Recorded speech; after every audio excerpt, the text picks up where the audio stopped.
Here is the latest from K2 Radio News. One person was killed and another was injured in a single vehicle rollover crash in Cheyenne on Wednesday. It happened about 2:09 p.m. at the Interstate 25 and Interstate 80 exchange. According to a preliminary Wyoming Highway Patrol crash summary, the driver of a Ford Ranger had just exited I-25 to merge onto I-80 eastbound when they drifted off the roadway to the left, overcorrected, and went off the right side of the road, then overcorrected again, causing the pickup to spin counterclockwise, trip, and roll one more complete time. The crash left the driver injured and their unbuckled passenger, 65-year-old Colorado resident Wright Thomas, dead. The summary lists speed as a possible contributing factor.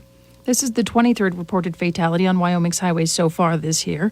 Of those fatalities, 4 have died in crashes in Laramie County. Sadly, it was just 2 weeks ago that a 13-year-old Nebraskan lost her life in a rollover crash on I-25 in Cheyenne after the pickup she was riding in spun out on an icy bridge near the Lincoln Way Drive exit, went off the interstate, and rolled multiple times down a steep embankment.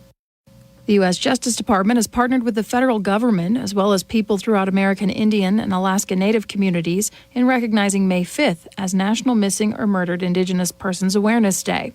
Attorney General Merrick Garland says they will bolster efforts to tackle violent crimes and other pressing public safety challenges, like the fentanyl crisis, which have negatively affected Native Americans, exacerbating violence and addiction in already vulnerable communities. Since 1995, the U.S. Justice Department Attorney's Office has had a branch dedicated to serving the reservation, which used to include 3 federal prosecutors and a paralegal. Recently, they added a 4th prosecutor to what they call the Indian Country Prosecution Team. Garland says there is still so much more to do in the face of persistently high levels of violence that tribal communities have endured for generations, and that women and girls particularly have endured.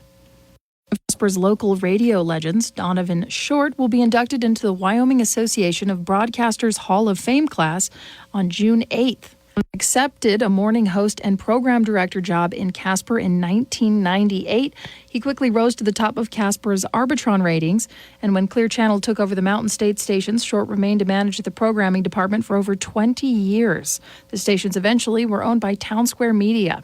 Here's a little message from one of Donovan's co-workers and also a radio legend, Bob Price. You know, he started in radio at age 11, so there was no question what his career was going to be. When we first started to work together years ago, our relationship was not a very good one.